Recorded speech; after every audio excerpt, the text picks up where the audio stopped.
వేగోల్డ్ trusted gold buyers మీరు తాకట్టు పెట్టిన బంగారాన్ని విడిపించి ఈ రోజు ఉన్న మార్కెట్ ధరకు కొనబడను. పసిఫిక్ మహాసముద్రంలో భారీ భూకంపానికి సంబంధించి బ్రేకింగ్ న్యూస్ చూస్తున్నాం. 50 కిలోమీటర్ల లోతులో భూకంప కేంద్రాన్ని గుర్తించారు అధికారులు. రిక్టర్ స్కేలుపై 7.5 డిగ్రీలుగా నమోదైంది. సునామీ హెచ్చరికలు జారీ చేశారు అధికారులు.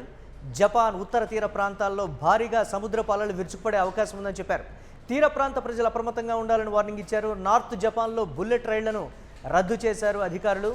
గతంలో కూడా ఇదే స్థాయిలో సునామీ హెచ్చరికలు కూడా జారీ చేశారు అధికారులు. తరచూ అక్కడ భూకంపం సంభవిస్తూ ఉంటుంది. ఈ నేపథ్యంలో అక్కడ అధికారులు కూడా అప్రమత్తమవుతూ ఉంటారు. ప్రజల్ని కూడా అప్రమత్తం చేసినటువంటి పరిస్థితి. కానీ ఈసారి 7.5 తీవ్రతతో భూకంప కేంద్రాన్ని 50 కిలోమీటర్ల లోతులో కూడా గుర్తించడం జరిగింది. తీర ప్రాంతాల్లో ఉన్నటువంటి వారిని సురక్షిత ప్రాంతాలకు కూడా అధికారులు తరలిస్తూ ఉన్నారు. ఈ నేపథ్యంలో హెచ్చరికలు కూడా జారీ చేస్తూ ఉన్నారు అధికారులు.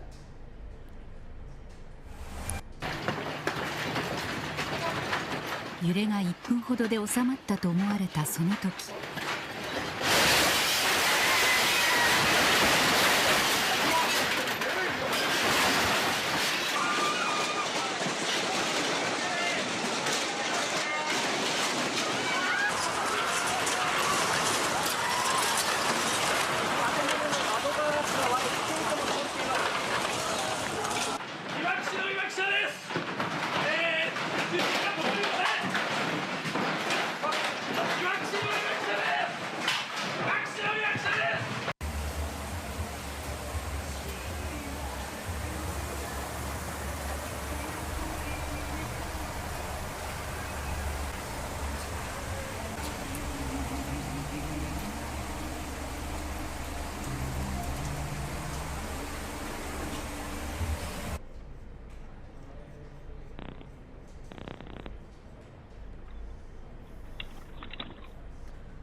జపాన్లో భూకంప తీవ్రతకు సంబంధించి మరిన్ని అప్డేట్స్ మా కరెస్పాండెంట్ సత్య అందిస్తారు. సత్య, తరచూ భూకంపాలు సంభవిస్తూ ఉంటాయి, కానీ ప్రతిసారి స్వల్పంగా ఉంది. కానీ ఈసారి మాత్రం 7.5 తీవ్రతతో భారీగా, అంటే సునామీ హెచ్చరికలు జారీ చేసేంత తీవ్రత ఉంది అనేటువంటి మాట. తీర ప్రాంతాల్లో ఉన్నటువంటి వారిని ఇప్పటికే సురక్షిత ప్రాంతాలకు వెళ్ళాలని కూడా అధికారులు హెచ్చరికలు జారీ చేసినటువంటి పరిస్థితి. ఏంటి ఇప్పుడు ప్రస్తుతం అక్కడ అధికారులు ఏం చెప్తున్నారు? ఎస్ మురళి, ప్రధానంగా పసిఫిక్ మహాసముద్రంలో పెద్ద ఎత్తున ఈ భూకంపం అనేది సృష్టించబడింది. దీనికి సంబంధించి ఏదైతే సునామీ హెచ్చరికలు కూడా జారీ చేసినారు జపాన్కి ఏదైతే జపాన్లోని అయోమెరి ప్రిఫెక్చర్ తూర్పు తీరానికి దాదాపు 80 కిలోమీటర్ల దూరంలో దాదాపు 50 కిలోమీటర్ల లోపల ఈ భూకంపం అనేది ఏర్పడింది అనేది అధికారులు గుర్తించారు. దీని తీవ్రత చాలా ఎక్కువగా ఉంది అంటూ కూడా చెప్తున్న పరిస్థితి అయితే కనబడుతూ ఉంది. రిక్టర్ స్కేల్ పైన 7.5గా ఈ మొత్తం కూడా భూకంపం అనేది నమోదైంది. గతంలో కూడా ఇదే విధంగా, అంటే జపాన్లో తరచుగా ఈ భూకంపాలు వస్తూ ఉంటాయి. దీనికి సంబంధించి ఎప్పటికప్పుడు ప్రజల్ని కూడా అప్రమత్తం చేస్తూనే ఉంటుంది ప్రభుత్వం. అయినప్పటికీ కూడా మరి మరొకసారి ఈ పసిఫిక్ మహాసముద్రంలో భూకంపం రావడం పెద్ద ఎత్తున జపాన్లో మరికొంత అల్లకల్లోలమైన పరిస్థితి అయితే కనబడతా ఉంది మురళి. ప్రధానంగా ఇక్కడ దాదాపు 3 మీటర్ల పైకి కూడా మరి ఈ భూకంప తీవ్రత అనేది వచ్చినట్టు తెలుస్తోంది. అయితే సముద్రం దాదాపు 10 అడుగుల పైన, అంటే 3 మీటర్లు 10 అడుగుల పైన కూడా మరి ఈ మొత్తం కూడా సముద్రంలో నుంచి అలలు వచ్చే అవకాశం ఉంది.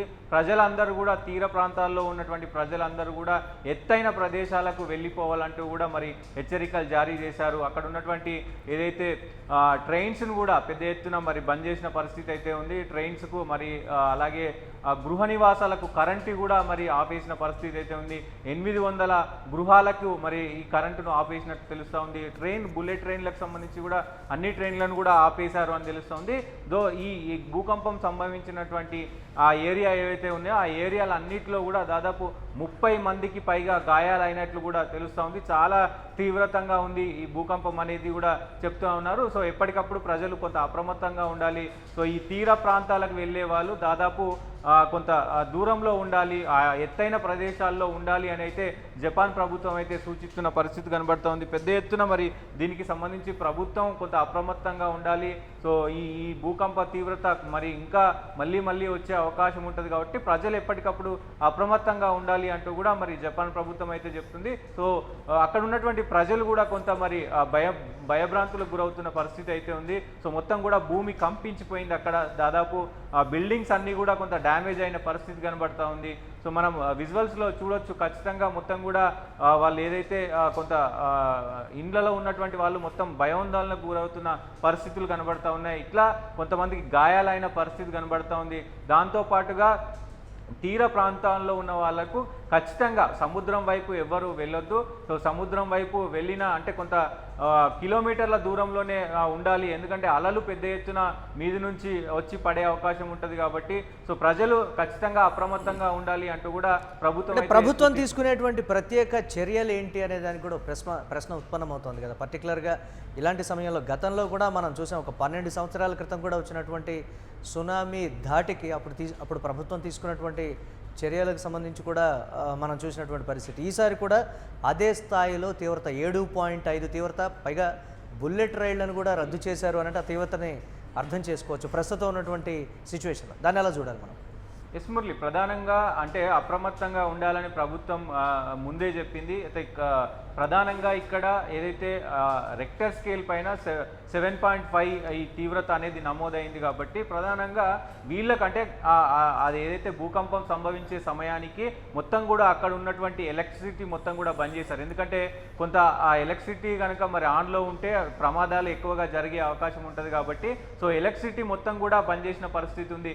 800 గృహాలకు పైగా మొత్తం కూడా ఆ ఏరియా అంతా కూడా ఏదైతే కొన్ని 4 ఏరియాలు ఉన్నాయి ఆ 4 ఏరియాలకు సంబంధించి మొత్తం కూడా ఎలక్ట్రిసిటీ మొత్తం కూడా బంద్ చేశారు. దాంతోపాటు రవాణా వ్యవస్థను కూడా మొత్తం కూడా ఎక్కడికక్కడ నిలిపివేశారు. బుల్లెట్ ట్రైన్ కూడా మరి నిలిపివేసిన పరిస్థితి కనబడతా ఉంది. సో మొత్తం ఆ ముందస్తు చర్యలు అన్నీ కూడా తీసుకున్నారు. సో ఈ ముందస్తు చర్యలు తీసుకున్నారు కాబట్టి కేవలం ఇంట్లో ఉన్న వారికి కొంత ఎక్కువైతే ఎక్కడైతే ఆ తీవ్రత 7.5 అనేది ఎక్కడైతే తీవ్రత ఎక్కువ ఉందో అక్కడ మాత్రం కొంత ఆ భూమి కంపించడంతో ఒకసారిగా బిల్డింగ్లన్నీ కూడా కొంత అతలాకుతలమైనవి. అక్కడ కొంతమందికి గాయాలైనవి తప్ప పెద్దగా మరి ఏది కూడా డ్యామేజ్ అవ్వలేదు అనేది తెలుస్తూ ఉంది. సో చూడాలి ఇంకా మరి ఈ ప్రభుత్వం అయితే ఎప్పటికప్పుడు కొంత ప్రాథమికంగా అన్ని సమాచారం కూడా మరి చేరవేస్తుంది కాబట్టి ప్రజల్ని ఎప్పటికప్పుడు అప్రమత్తంగా ఉండాలి. ప్రధానంగా ఈ సముద్ర తీరంలో ఉండేవాళ్ళు, సముద్ర తీరం వెంట ఉండే వాళ్ళని కూడా చాలా అప్రమత్తంగా ఉండాలి. ఎత్తైన కొండల మీద ఉండాలంటూ కూడా సూచిస్తుంది కాబట్టి గతంలో ఏదైతే సిచ్యువేషన్ జరిగిందో అలాంటి అవాంఛనీయ ఘటనలు జరగకుండా, అలాంటి డ్యామేజ్ జరగకుండా ఖచ్చితంగా మరి ఇప్పుడైతే చర్యలు తీసుకున్న పరిస్థితి అయితే కనబడతా ఉంది. రైట్, థ్యాంక్స్ ఫర్ అప్డేట్ సత్య. తరచూ భూకంపాల బారిన పడేటువంటి దేశంగా జపాన్కి పేరుంది. తరచూ అక్కడ భూకంపాలు సంభవిస్తుంటాయి, కానీ భారీ భూకంపాలు 10-12 సంవత్సరాలకు ఒకసారి సంభవిస్తూ ఉంటుంది. తరచూ కూడా వారు స్వల్ప భూకంపాలను చూస్తూ ఉంటారు. ఈసారి కూడా అదే అనుకున్నారు, కానీ ఈసారి 7.5 తీవ్రతతోటి భూకంప కేంద్రాన్ని కూడా 50 కిలోమీటర్ల లోతుల సముద్రానికి సంబంధించి అక్కడ గుర్తించడం జరిగింది. అలాగే బుల్లెట్ రైళ్లు కూడా రద్దు చేశారు అనంటే ఏ స్థాయిలో దాని తీవ్రత ఉందో కూడా తెలుసుకోవచ్చు. ఆ తీర ప్రాంతాల్లో దాదాపుగా భూకంప కేంద్రం కేంద్రీకృతమై దాని ప్రభావం ఉన్నటువంటి ఆ పరిసర ప్రాంతాల్లో కరెంటు సరఫరాని కూడా నిలిపివేశారు అనంటే ఆ తీవ్రతని మనం అర్థం చేసుకోవచ్చు. దీనికి సంబంధించి ప్రభుత్వం కూడా తక్షణమే చర్యలు తీసుకుంది. ఆ తీర ప్రాంతాల్లో ఉన్నటువంటి వారిని సాధ్యమైనంత వరకు ఎత్తుగా ఉండేటువంటి ప్రాంతాలకు కానీ లేకపోతే సురక్షిత ప్రాంతాలకి తరలించేటువంటి ఏర్పాట్లు కూడా చేసింది అనేటువంటి మాట. ఎక్కడికక్కడ కూడా హెచ్చరికలు జారీ చేయడం, అలాగే దాదాపుగా 10-12 అడుగుల ఎత్తు వరకు కూడా సముద్రపు అలలు ఎగసి పడుతున్నాయి సముద్ర తీర ప్రాంతాల్లో.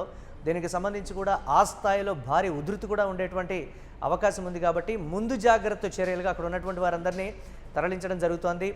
మనం ఆ తీవ్రతని యూటీవీ స్క్రీన్ మీద ఎక్స్క్లూజివ్గా విజువల్ రూపంలో చూస్తున్నాం. ఆ బిల్డింగులు ఆ భూకంప తీవ్రతకి కదులుతూ ఉండడం కావచ్చు, కార్యాలయాల్లో ఆ సిబ్బంది అక్కడ ఆందోళన చెందుతున్నటువంటి పరిస్థితి కావచ్చు, ఆ భూకంప తీవ్రతకు సంబంధించి అతను చెప్తూ ఉన్నటువంటి సిచ్యువేషన్. అలాగే ఓవరాల్గా జపాన్లో మేజర్గా అంటే సముద్ర తీర ప్రాంతంలో ఉన్నటువంటి వారందరినీ కూడా అలర్ట్ చేసింది. ఏ క్షణం ఏం జరుగుతుందనేటువంటి ఆందోళనలు అయితే తీర ప్రాంత ప్రజలైతే ఉన్నారు.